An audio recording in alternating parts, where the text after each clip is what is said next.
Hello everybody, quick video about the brand new Apple iPhone 6 Plus. Yes, I opted for the big version, 128 gigabytes, biggest and best you can get. Why? I use that thing a lot. I use it in the morning as an alarm clock, as a radio, to watch some shows in the morning, like the news. Use it as a GPS in my car, or to read and watch stuff while I'm in the train. I use it for teleconferences, phone calls, messages, calendar during the day, check the train schedule, book a flight, check into the flight, use it as a blah blah blah. You can get the rest, right? So I use this thing a lot. So all I need is the biggest and best I can get. I don't want to run into any storage problems. Plus I need a lot of battery. That's why I went for the 6 Plus. But a lot of people have asked me, is this 6 Plus actually too big? And how does it compare to the 5S, for example? This is why I did this video. 3 things I'm going to cover. Number 1, how does it feel in your pocket? Number 2, how does it feel in your hand? And number 3, how does it feel actually looking at it? How do the apps perform? So number 1, how does it feel in your pocket?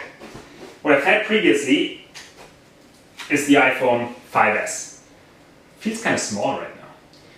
I've been very used to this phone, right? I can use it, I can easily navigate it. How does it feel in my pocket? Well, you almost don't feel it if you have it in your pocket.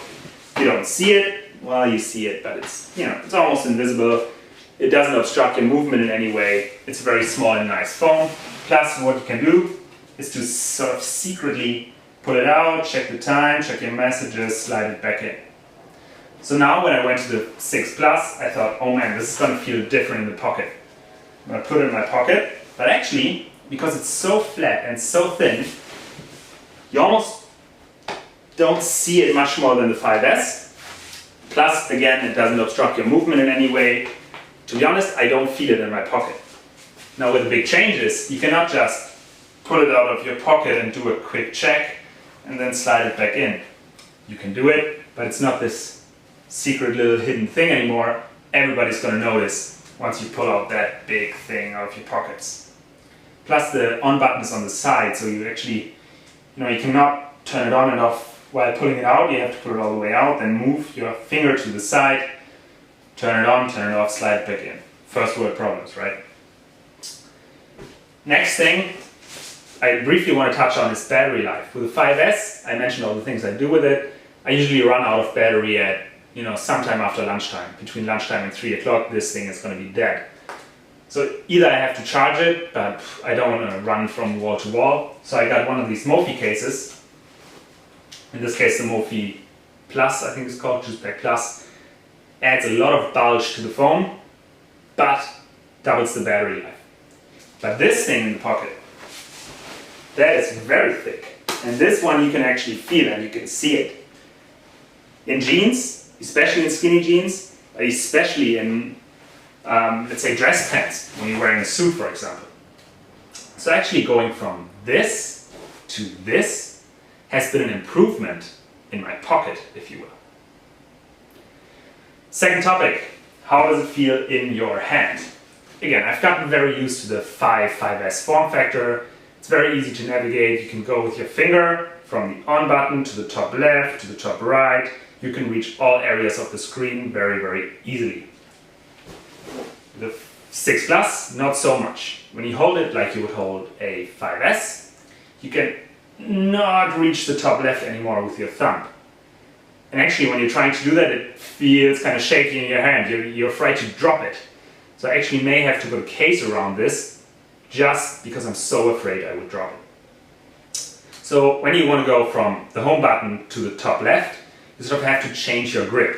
You have to go from this to this. This feels very, very weird. That said, I've only been using this for 2 days. So I think I need a little bit more experience in using that thing to feel a little bit more comfortable in using the 6 Plus. I mean, the 5S I've been using for, 2 years? So again, I need a couple of weeks to really say how awkward this is going to be after a bit of use. Let's go to topic number 3 and let's look at the apps. Alright, so here you can see the screen of the iPhone 6 Plus. Now, this doesn't look a lot different to any other iPhone you've probably used before. What you can see that some apps have been optimized for the better screen resolution of the 6 Plus. Let me give you an example by showing you just the home screen as you look at it now. You have not 5 buttons in one row, 5 apps, but 6 apps plus the launch bar on the bottom. And then there are apps like Calendar where you can actually, wow, you have a lot of information on the screen, right? And if you turn it horizontally, go to the week view, year view, you have a lot of stuff on the phone, and it's actually big enough to use it in this kind of view. I could show you the email app as well. I don't want to do that right now, but if you look at email, it works similar to the iPad, where you have your list of emails on the left side and then the content of the email on the right side. So it's much easier to work with this than with the previous iPhone. As you can see right here, you also have a horizontal home screen, by the way. So that's for apps that have been optimized. Passbook is another one of these. It's you just have a lot more information on one screen. Photos is another one of these, right?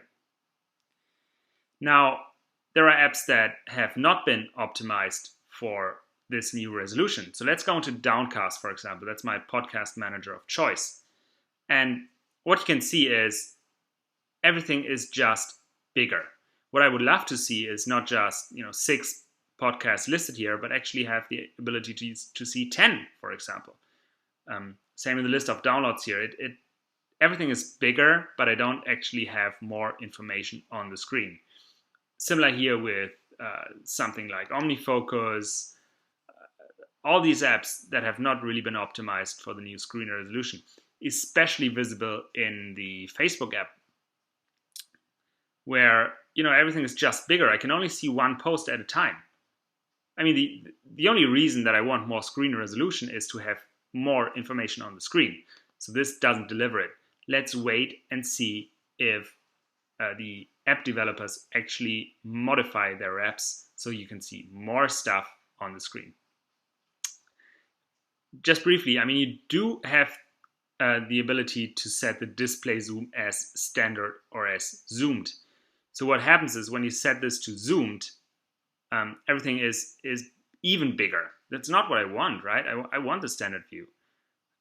You see the difference here as well in text messages, standard and zoomed. I mean, it doesn't make that much of a difference, but I would like to go even further than the standard view, have everything smaller, but more information on the screen. I think I've made that point now, haven't I? All right, so that's the quick review of these of this iPhone 6 Plus. Hope you enjoyed that. Leave me some comments or whatever you want to do. Whatever choice you make, this is a great phone. And I'll probably do a video again in about 2 weeks' time after I've gotten some experience with the phone.